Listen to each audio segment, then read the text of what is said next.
E aí, Tadalafila, Sildenafila, quem nunca ouviu falar, não é mesmo? A gente sabe que são usados para tratar disfunção erétil. Mas na prática, qual é a real diferença entre eles? Bom, nessa análise, a gente vai direto ao ponto para comparar como funcionam, para quem são mais indicados e, claro, o que é fundamental saber antes de sequer considerar qualquer um dos dois. Vamos lá. Olha, antes de mais nada, é bom a gente ter uma noção do tamanho disso. Disfunção erétil não é uma coisa rara, muito pelo contrário. É uma condição médica que afeta milhões de homens no mundo todo, com um impacto direto na qualidade de vida. Entender isso já ajuda a quebrar qualquer tabu e a ir atrás da informação certa. E para que tudo fique bem claro, a gente organizou nossa conversa em 6 pontos. Primeiro, vamos definir o que é disfunção erétil. Depois, como esses medicamentos agem no corpo. Aí a gente faz aquela comparação direta entre tadalafila e sildenafila, fala sobre segurança e alguns mitos bem comuns. E no final, o passo que é o mais importante de todos. Então vamos lá, começando pelo básico, né? O que afinal é a disfunção erétil? Porque entender a condição é sempre o primeiro passo para encontrar a solução certa. A definição médica é bem direta. É a dificuldade persistente em ter ou manter uma ereção firme o bastante para uma relação sexual que seja satisfatória. E olha, a palavra-chave aqui é persistente. É muito importante deixar claro que estamos falando de uma condição de saúde e não de uma falha pessoal, ok? Tá, mas e por que isso acontece? As causas, na verdade, são super variadas. Podem ser físicas, tipo problemas de coração, diabetes, pressão alta, mas também podem ter um peso psicológico enorme, como estresse e ansiedade.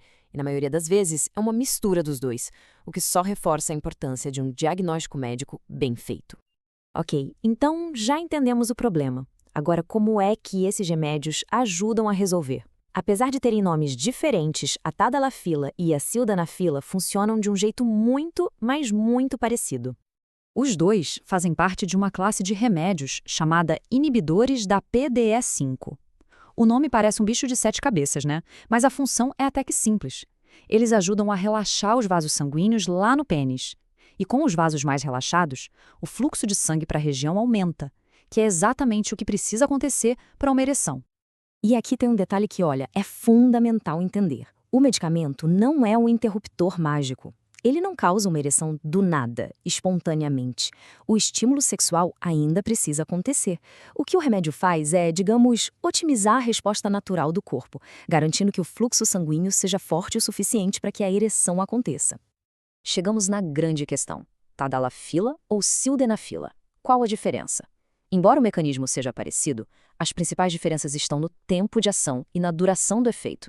E é isso que faz cada um ser mais adequado para situações diferentes. O jeito mais fácil de pensar sobre eles é o seguinte: a tadalafila é conhecida por ser a opção de longa duração. Já a sildenafila é a de ação rápida. Guardar essas duas características já ajuda a entender quase tudo. Vamos botar os números na mesa. A sildenafila geralmente começa a fazer efeito entre 30 a 60 minutos e esse efeito dura umas 4 a 6 horas. A tadalafila leva um pouquinho mais para começar, por volta de 1 hora, mas o grande diferencial dela é a duração. O efeito pode durar até 36 horas. É uma diferença aí em tanto, né? E é por isso que a tadalafila também pode ser usada em doses menores, diárias, para dar mais espontaneidade. Essa baita diferença na duração cria o que a gente pode chamar de janela de oportunidade. Com a sildenafila, essa janela é de algumas horas, perfeita para algo mais planejado. Já com a tadalafila, a janela se estende para 1 dia e meio, o que, claro, permite uma espontaneidade muito maior. Mas tão importante quanto saber se funciona é saber se é seguro. Os dois são medicamentos que exigem receita, e é crucial conhecer os possíveis efeitos colaterais e os riscos. Ambos dividem alguns efeitos colaterais que são bem comuns e, na maioria das vezes, leves e passageiros. Os mais comuns são dor de cabeça, má digestão, aquele calor no rosto, nariz entupido. A tadalafila, especificamente, também é mais associada a dores nas costas. E tem uma diferença curiosa no perfil de efeitos colaterais que tem a ver com a visão. A sildenafila, em particular, pode causar umas alterações visuais temporárias, tipo enxergar as coisas com um tom meio azulado. Geralmente passa rápido, mas é uma característica bem conhecida desse medicamento. Agora vamos para uma pergunta crítica, que não dá para ignorar. Existem interações com outros remédios que podem ser perigosas? A resposta é um gigantesco sim. E este é, sem dúvida, o aviso mais importante de todos. Nenhum desses medicamentos, nem tabalafila, nem sildenafila, jamais deve ser usado junto com remédios à base de nitratos. São aqueles usados para dor no peito, sabe? A combinação dos dois pode causar uma queda brusca e muito perigosa na pressão arterial. É um risco de vida. Bom, agora que a gente já falou do que é sério, vamos para uma parte mais leve. Separar o que é fato do que é ficção. Existem muitos mitos sobre esses remédios, e tá na hora de esclarecer as coisas. Vamos começar com o mito mais clássico de todos, aquele que gera muita confusão e uma expectativa totalmente fora da realidade. A ideia de que esses remédios aumentam o tamanho do pênis de forma permanente. A realidade é que eles atuam na função, não na forma. Ou seja, eles melhoram a qualidade da ereção porque aumentam o fluxo de sangue, mas não alteram em nada a anatomia permanente do corpo. É muito importante alinhar o que se espera com o que a ciência de fato oferece. E tudo isso nos leva à nossa sessão final, que, sinceramente, talvez seja a mais importante de todas.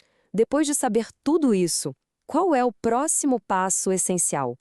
O ponto fundamental é este. Ambos são medicamentos controlados e que exigem receita médica, ponto final. E isso não é burocracia, é para garantir a segurança. Comprar esses remédios de fontes duvidosas, sem receita, é um risco gigantesco para a saúde. Portanto, a mensagem que fica o mais importante de tudo isso é que a conversa com um profissional de saúde não é negociável. Só um médico pode avaliar o quadro completo, entender a causa do problema, ver se não há nenhuma contraindicação e receitar o medicamento e a dose certinha para um tratamento que seja ao mesmo tempo seguro e eficaz. E a gente termina com essa reflexão. Ter a informação correta é o primeiro passo, mas a atitude mais importante é a conversa com um profissional. Quebrar o silêncio e buscar ajuda médica é o verdadeiro caminho para cuidar do bem-estar e da saúde sexual.